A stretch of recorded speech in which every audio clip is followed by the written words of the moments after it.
The first rule of success is to have a vision. You see, if you don't have a vision of where you go, and if you don't have a goal where you go, you drift around and you never end up anywhere. It's like you can have the best ship in the world, you can have the best airplane in the world. If the pilot or the captain doesn't know where to go, it would just drift around. It would not end up anywhere, or most likely in the wrong place. So I was very fortunate that I stumbled onto my vision. I mean, as you know, I was born in 1947 in Austria after the Second World War. And I didn't really like Austria when I grew up. I couldn't wait to get out of there.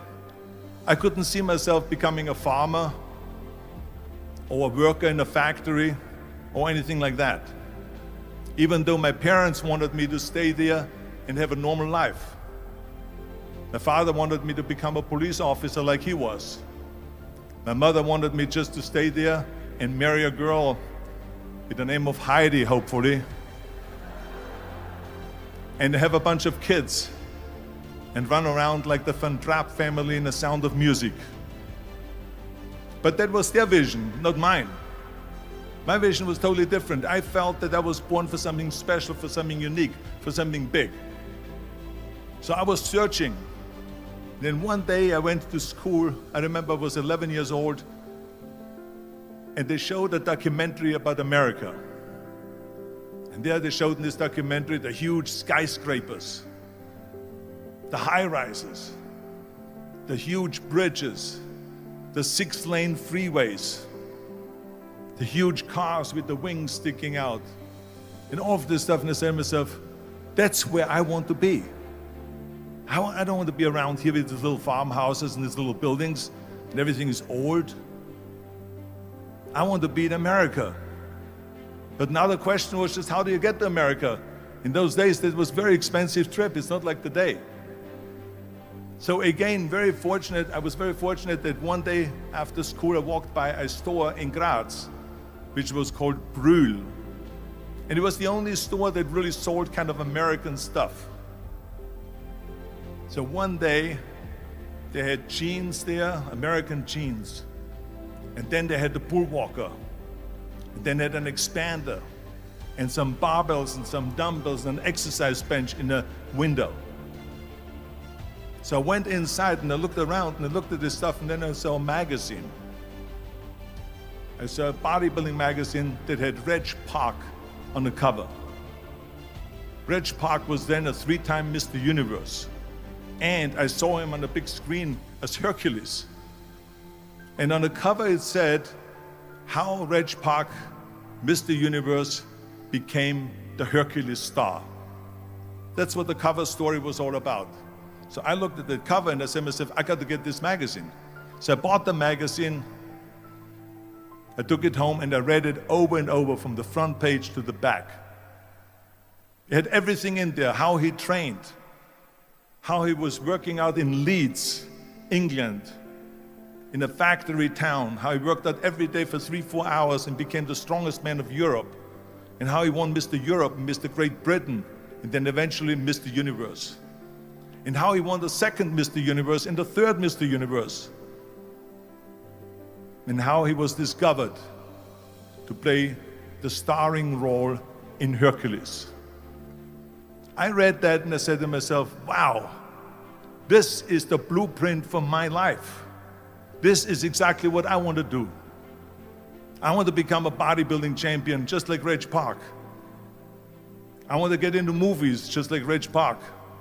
And I want to make millions of dollars and be rich and famous just like Reg Park.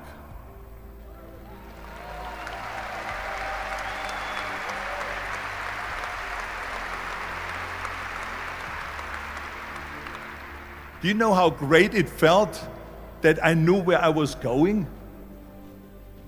Imagine the majority of people don't know where they're going. I knew where I was going, that I'm going to become this bodybuilding champion just like him. So it was just a question of how do you do it? I was so relieved, because when you have a goal, when you have a vision, everything becomes easy. Because remember that in America, for instance, when you study, you will see the percentage of people that like their jobs. 74% hate their job in America. Now, there is not much different when you come to Europe. The majority of people don't like what they're doing because they're really not doing it because they didn't have a goal and they followed this goal. They just aimlessly drift around, and then all of a sudden there's a job opening, so they get that job because you have to work. But then when you work, it's a chore. It's work. It's not fun. So if you think about only a quarter of the people really enjoy what they're doing in life, that is unbelievable if you think about it. So I felt so blessed that I knew what I was doing. It's like a medical student that studies and knows he wants to become a doctor. You know where to go. So I knew where to go. So people always ask me, when they saw me in the gym in the pumping iron days, they say, why is it that you're working out so hard?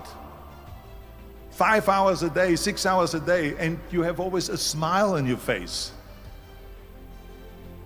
The others are working out just as hard as you do, and they look sour in the face.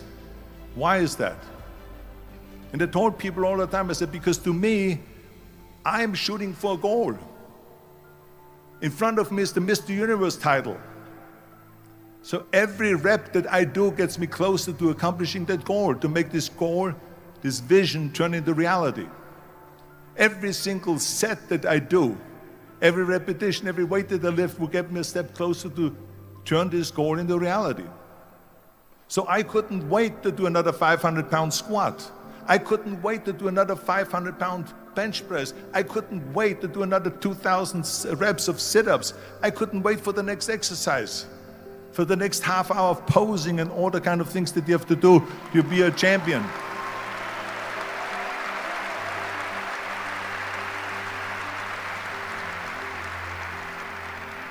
I felt so great knowing where I was going, and I tell you, it worked. I mean, think about it. And at the end, I was just not visualizing just my exercise, but I was really lifting the trophy over my head. That's what I was thinking about. And with the age of 20, I went to London and I won the Mr. Universe contest as the youngest Mr. Universe ever. And it was because I had a goal.